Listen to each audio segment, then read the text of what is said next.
Feeling friends is this concept that I came up with laying in bed one night. I have all these close friends who have these wonderful stories that can help change the world, life experiences that can help other people believe in themselves, hold tight to their dreams and make their dreams reality. On Feeling Friends, we talk about God, we talk about love, relationships. I have celebrity friends, I have non-celebrity friends. I have church members, family members. But when you watch and listen to Feeling Friends, you will learn and you will laugh. It's a community of friends helping to build each other up. So tune in to Feeling Friends every Sunday on WHCR 90.3 FM, or you can catch me on YouTube at Feeling Friends Radio. All right, I'll see you there.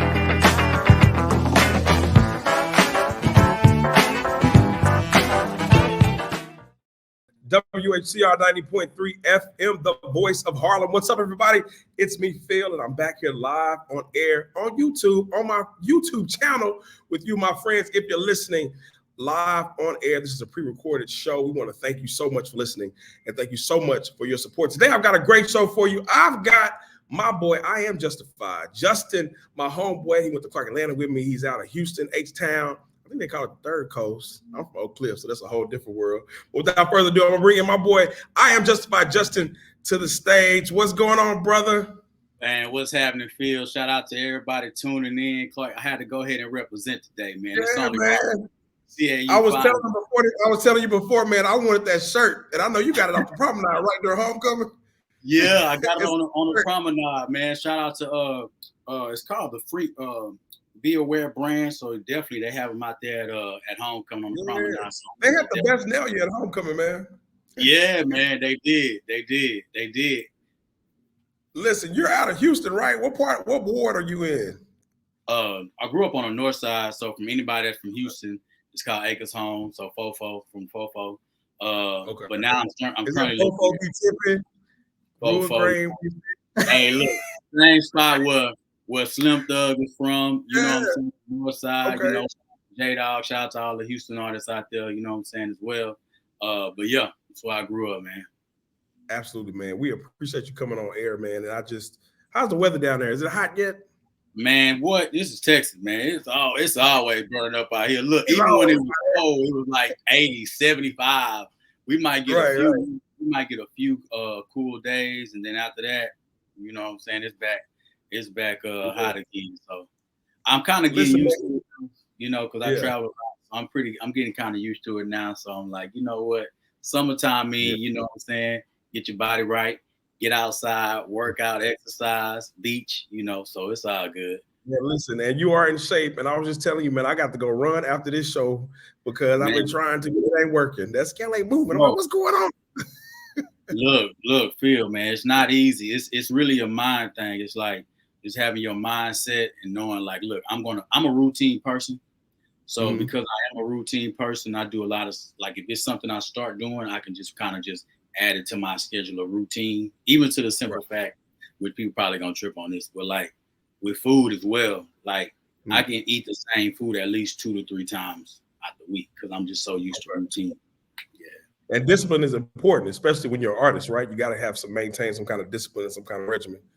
Most definitely. You know, when it comes to being consistent, when it comes to, you know, staying creative, thinking outside the box, you know, that is probably, I would say, one of the most important things to being an artist, especially when you're an independent artist, because you're playing in a big pond where there's so many other artists out there that have talent. They got the sounds, they got the writers, the producers. And so you have to be able to figure out what is going to make my brand different than all the other brands that's out there. And then why would they want to buy into your brand when you're not Drake or the bigger artist, you know? And being able to set yourself apart. Before we get too deep, I want to go back to this childhood in Houston, North Side. Yeah. I don't know, you have a close relationship with your family. Let's talk about that life and growing up with your family. Man, so I was born in Galveston. Have you heard of Galveston before? Me? I'm from Texas. Of course I heard of Galveston, man. You were Galveston, that's right. I forgot. You go to Galveston family reunions, man. Oh, come on. So I was born in Galveston, even though he is in New York right now, everybody. You know, you can travel the world. But I was born in Galveston. We call it BOI, born on the island. So being born in Galveston, you know, my grandfather and my grandmother were a very big inspiration in my life. Rest in heaven to my grandfather, Clary Milburn and Doris Milburn.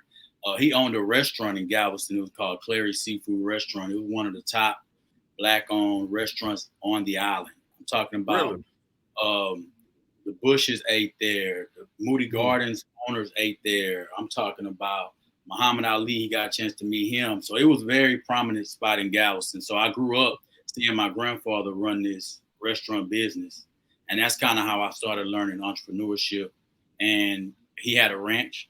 So I grew up on a ranch there as well. So that's where you always see me with horses or yeah, you're always on a horse. Like, where's this man going with these horses and cowboy boots? I thought I was country. You're real country. I really grew up on a ranch until I was in 5th grade. Like every day, like my birthday gift was chickens, pigs, cows, like real life country boy. So I would see my grandfather switch modes from being having his overalls, in the field, with the horses, all the way going back to the restaurant. So that's where it kind of tied in. So music was something that came way later down the line, but I grew up as truly a country boy that learned entrepreneurship from my grandparents, and then fast forward, watching and learning from my mother, who was also an entrepreneur too. Right, absolutely. And I think you translated that too to your son and being a good father as well. You always see pictures with you and your son and Ray. Well, what does that mean for a Black man, especially in the industry that you're in, for us to be examples for the generation coming up? Because we're living in a difficult time now, right? It's a different time. What does that mean for you? I would say, being a father it's almost like reading a book. It's always going to be a new chapter, something new, a new revelation that you might get from being a father. And I always say to the dads, we get it kind of hard. And so I would just say, don't be hard on yourself. Just stay consistent. I think that's the biggest thing for me. My dad wasn't in my life. However, towards the ending of his time here on earth, he began to be consistent. So even though I might have seen him in person 5 times before he passed, he started being very consistent over the phone. And it did plant a seed in my heart that I was like, I didn't have any, bitterness towards him, because I knew that he was being consistent and he was doing the best he could with what he had in his situation. So, what I'm saying? So I would say to fathers out there, man, definitely just stay consistent. But being a father is awesome, man. It's definitely refreshing, and it's a learning process. You know what I'm saying? That's the best thing I can say. My son is now 10. He playing basketball, so he be hooping. He recently broke his arm. So that was like a different feeling for me, because, when something happens to your child, it hits you a lot differently, because, it hit you differently. Like when you find out, dang, my son just, he broke his arm, and it really affects you differently. And I've never had that feeling before, because he's my only son. So I never felt like what it was like for something to happen outside of just me, So that definitely was a different experience. But fast forward towards that, he's doing really good. He's playing ball. He's been practicing. I've been teaching him how to work with his left hand and stand for real. Well, now you know how your mom felt or your grandparents felt when you went through something. You know what I mean? You know what that feeling is like. Did you ever feel a sense of I know I was close to my grandfather as well, like you were. My dad was in the house, but I was close. I think I was close to my grandfather. What did you feel like? Did you not feel empty because your grandfather was there? Did he replace that void that your dad had? I would say he definitely did, because he was very consistent. He was there, and he was like my hero. My grandfather was like my childhood hero. So I mean, it was nothing he could do that I feel like he could not do. You know what I'm saying? So I would say definitely. And then also my stepfather, he was there since I was 2, maybe 1.5. So I always had male models in my life. And because I've had that, I felt like that did, close the gap of that void, where I didn't have that feeling of like I missed out on fatherhood. Because I've always had good men in my life, so that was a blessing. And I think that's one of the things when we in Texas, we grow up with that. If you go to church, or you're gonna find a good Black man somewhere in the community down there in Texas. Exactly. So Even in churches, you know, like shout out to all the pastors right. that poured into me. You know what I'm saying? Like I've always had some type of male models that were positive into my life that just planted seeds, and I just, you know, some of them I took, some of them I didn't, and then eventually I'm like, oh, maybe that made sense. I should have listened to that. You know what I'm saying? So, But that's life in general, right? You take what you can from what you learn from people, and you move. You sometimes you need it, sometimes you don't. exactly, Right. exactly. So you grew up in church. What does God mean to you in your faith and moving forward in your So career and what you life?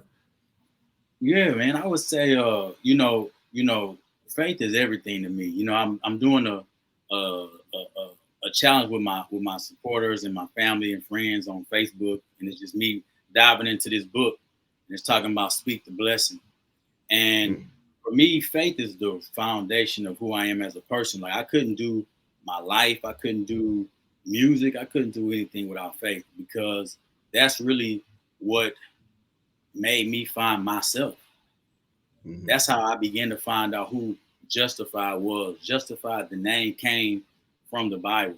And I know when we say Bible, it just seems so far-fetched and old school nowadays, but I thank God that I grew up with my grandparents where I never lose that old school gospel of, Mm. you know, the root of who he called me to be. That way, when the world is going one way, that is the foundation of who I am today. So justified came from the Bible, and the name justified is basically mean that, you know, you have been affirmed, you have been hand picked, you have been already chosen, you're already good enough, you have already been stamped with approval. And I think when we look on social media, the whole thing is we all want to get approval. We all want to be validated. I want So many people are looking for approval, right? approval. Yeah, and it's natural. It's a natural human instinct. Ever since we were young kids, you know, we wanted to be approval. You know, a kid can do something. We're looking at for our dad to say, "Good job, son." We're looking for our mom or somebody to congratulate us on our accomplishments of what we're doing. Even when we post, you know, you might get a post. You put a post out, you get 2 likes. You're like, "Dang, man, they weren't feeling that post, man. What's going on with that? What's up? Is it the algorithm, or they just watching?" And so I had to, that name was so profound to me because, and God gave it to me because it's not only a name that inspires me, but it's a name that gives back to other people. So when someone says, hey, yo, I am justified, what they're doing is they are declaring and blessing it to themselves. They declaring themselves. So, I mean, I have friends from all walks of life that are able to say, yo, I am justified, and they're justifying themselves. And so with that book, it's talking about speak the blessing. So each and every time someone says my name or somebody connects, they're speaking a blessing over themselves. And so for me, faith is the root of who I am. It's the Bible is in me. It's not something that I have to, you know, put on. It's in me, you know, because of how my grandparents raised me, because of the structure, the foundation I came up in. And so because it was so rooted in me, that's how I began to started off, not sure if you know, but I started off doing, you know, Christian rap or gospel rap. And when I Yeah, I was did doing, know that. I'm glad you brought that up. So let's talk about that. Yeah. yeah, You so start I off with started Christian rap. on gospel rap, yeah, you know, and with Christian rap, gospel rap, it's a whole culture. And I want to definitely say, you know, you have guys that are doing amazing things in that industry and inspire me in major ways. And for me, because the gospel was so close to who I am as a person, it was only right to make music that was gospel, you know. And I want to say I've done it for about 7 years. You know, I'm talking performed at some of the biggest churches you can think of. I mean, You know, you had some huge followings, man. I was following you during those times. I mean, you had a lot of plays. I mean, you were streaming a lot of places, doing yep, very a lot well. of places, a lot of streaming, a lot of open doors, a lot of community events, a lot of prisons I've toured at. Which prisons is something I'm still definitely looking to continue doing as well. A lot of youth group homes. I mean, I'm talking about. I got a chance to go to Honduras and do like a school tour with that. So it opened up a lot of doors, and it taught me so much. I got to learn so much. I got to connect with so many young people, and it was really like during the pandemic when I don't know. I just like, you know how you can kind of go through the routine, and then you just realize like, okay, am I doing it for me now, or am I doing it for the people, or am I doing it for a check, or am I doing it for approval? And So everything. you thought about the thought of you losing yourself while you were doing it. So not doing it for God, but doing it for yourself, doing it for check. That's what you're saying. You know, it's so funny you say, not to cut you off, but I saw a scripture today about people working in the church and how you do so much in the church that you forget about God. You forget about actually serving God. And so people get caught up in that. But continue your point with that. That's very important. The fact that you mentioned that is so powerful, because someone who's not in the church or someone who doesn't do church ministry, they would never understand why a person would say, hey, I need to step back and reset, because you pour out, you exert so much energy that you begin to do things unto people or for people. And it begins to be like, you know, hey, I'm doing a Bible devotion today. Well, I'm going to do it on live instead of doing it. And normally you might do it by yourself, and then you go and break it down on live, right? So it begins to be a place where you miss the true intimacy and connection with God. And this is not for everybody. This is just can be the case. And so for me, I think what happened was like that reset after the pandemic and realizing the world stopped. And it was just like, the question came to my mind was like, you know, why are you doing it? Are you doing it? It made me reset and rebalance everything in my life, my relationships, how far I should have been in life, things I could have done differently, regrets I didn't do. And that was one of those things. And, you know, like because you've been able to follow me and see, you were able to see the many stages I was on and the many opportunities that I had. I didn't leave when I was low. I left at a high point of my career. And it was because I didn't feel the, I don't know, it started getting mundane and routine. It didn't give me the excitement and the creativeness was kind of gone. And so for me, I know that when God gives gifts, he gives gifts for you to enjoy them. And so my relationship with God has always been good and got deeper even now. But with that, I felt like this creatively, I felt like there was a limit. I couldn't create anymore. It's like, what else I'm gonna talk about? He rose, he died, you know, where else do I go from here? You know, and many artists are doing it, and that's great for them, but it's not for me at this time. You know, later down the line. And there's nothing wrong with that. There's nothing wrong with you saying to yourself, hey, I talked to God about it, and this is what I want to do. And there's nothing wrong with that. But it takes a lot of strength. And the thing about being an artist is if you're using your gifts and you're using them wisely and you're not out of here being reckless with reckless I think you're honoring God by using your gifts. So you made a transition, right? You making a transition now. Make that transition. And definitely for any artist that's listening, you know, I hope that it inspires them as well to follow your heart when you're creating. Be like, you know, it's good. We want the people to follow us as artists. We want them to connect. But at the end of the day, God gave you a gift to use this gift that is pleasing for your heart. You know what I'm saying? And so, you know, it's funny you say that. It's funny you say that because I was listening to Aretha Franklin. I listened to this song that she plays. It's called Accentuate. You got to accentuate. What was it called? Accentuate. It's called Accentuate. This is something she did like in the 60s. So, but Aretha, you know, we know she grew up as gospel. She grew up in a gospel arena. Famous pastor. But she only did R&B and jazz. And so she had a battle with herself about, oh, should I do this or should I do that? But she used her gift in what we say the secular world to bring people closer to God. So so whatever she was doing while she was using her gift, she still was able to elevate God through her music and through her art. Like I have a radio platform. I know I talk about God all the time, but we're not, you know, I'm not a preacher on here. We have everything, but we can still elevate our gifts and we can still change people's lives. Like what you're doing. No, most definitely, man. And I appreciate what you're doing because, you know, we all are, you know, ministers.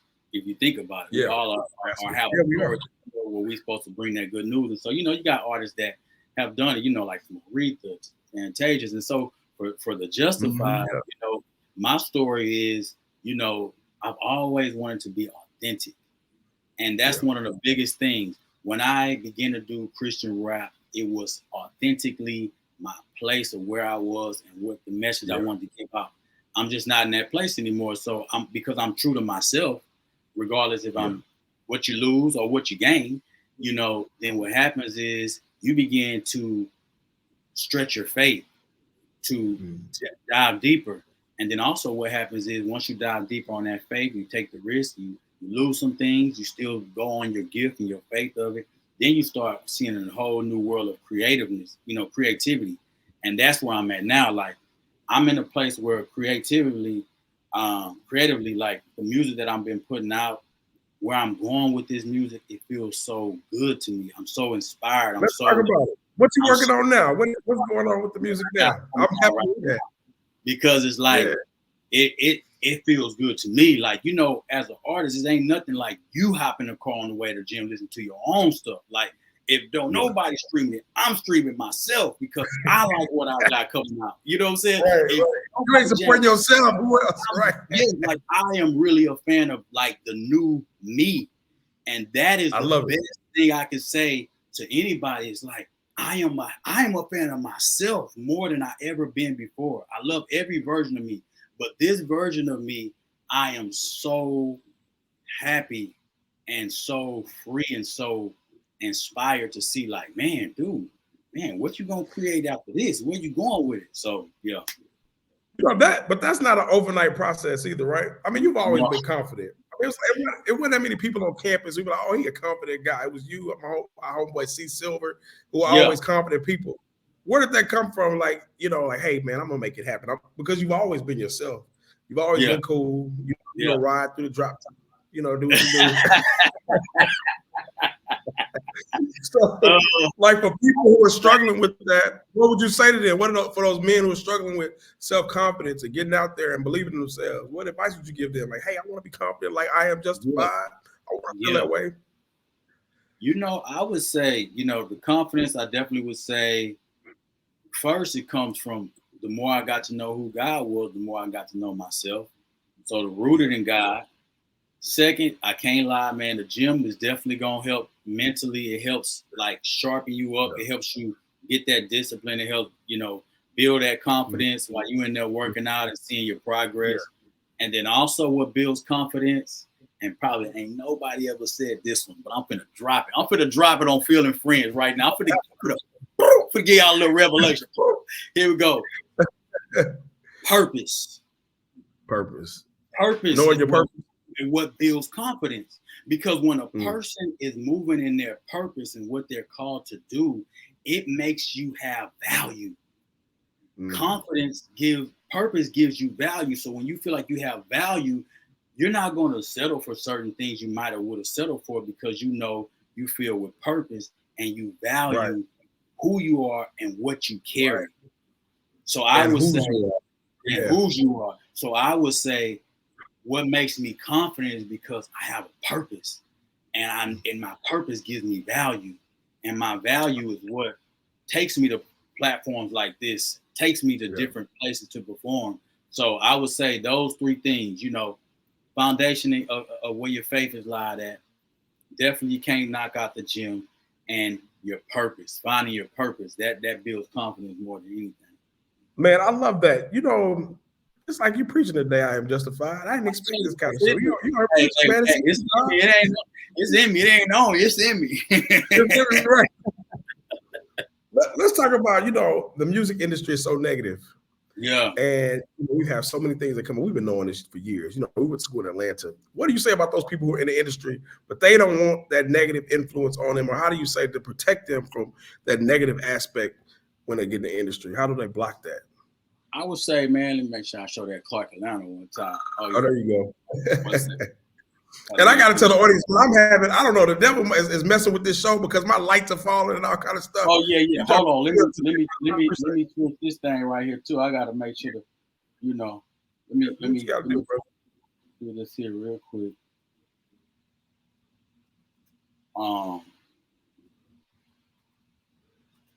It's a live show, so we got everything going on.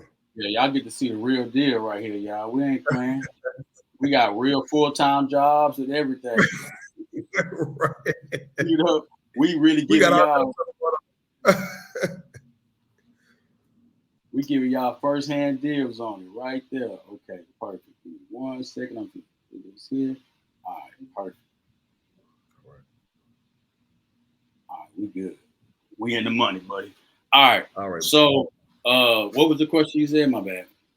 So when people are dealing with negative aspect of the music industry, how do we get them to say, a person is saying, hey, I don't want to be a part of the negative part. I just want to put my talent out there.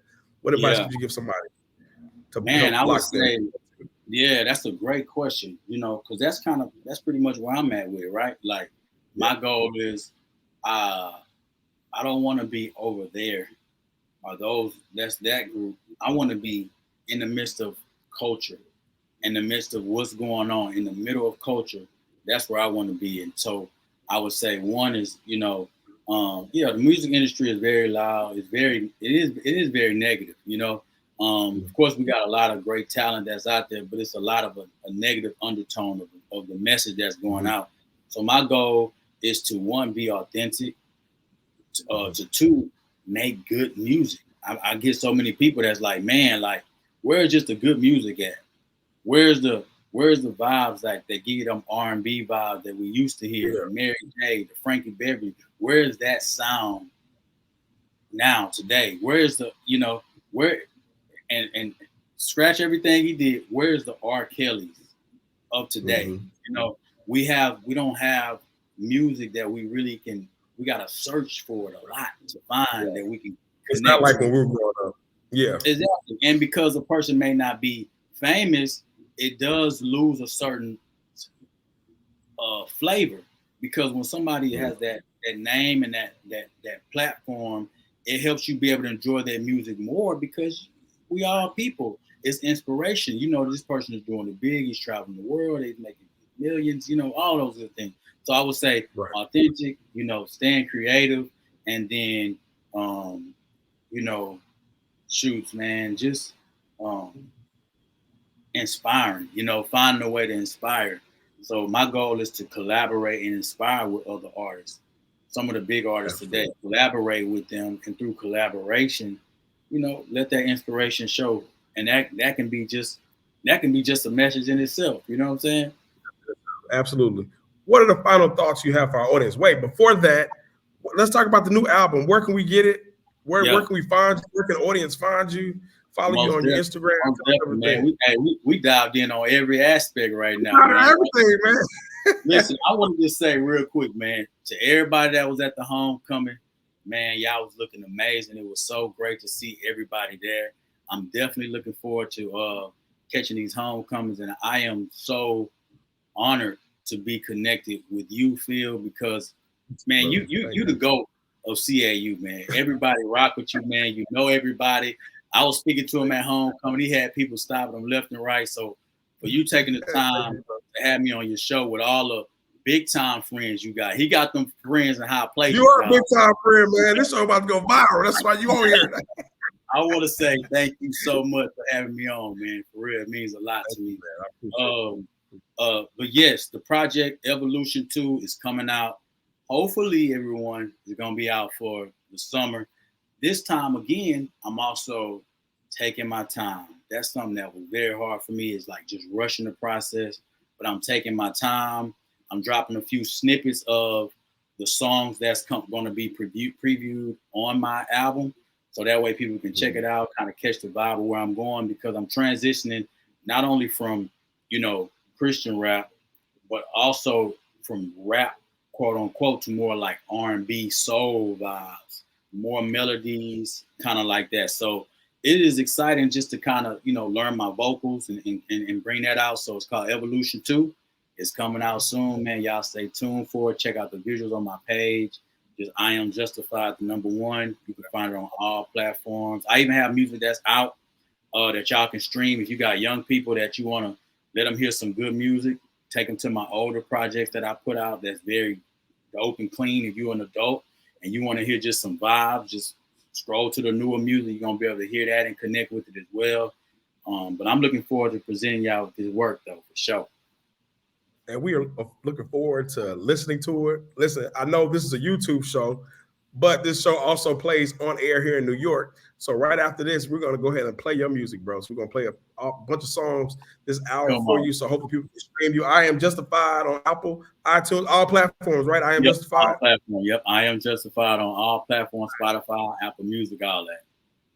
I Am Justified. Thank you so much, brother, for coming on air, bro. We appreciate you, man. We love you. We're going to support you. Hold tight for me in the green room, okay? I got you. Hold tight for me. We thank I Am Justified for coming on air, man. Y'all stream his music. It's great. I love it. Listen, he said something so important. He said, set yourself apart. He said, know that you're already set apart. So believe that you're set apart. Believe that God has something for you, that your life is going to be blessed. You listen to Phil and Friends right here on WHCR 90.3 FM, the voice of Harlem. I'll see you guys next time. Peace.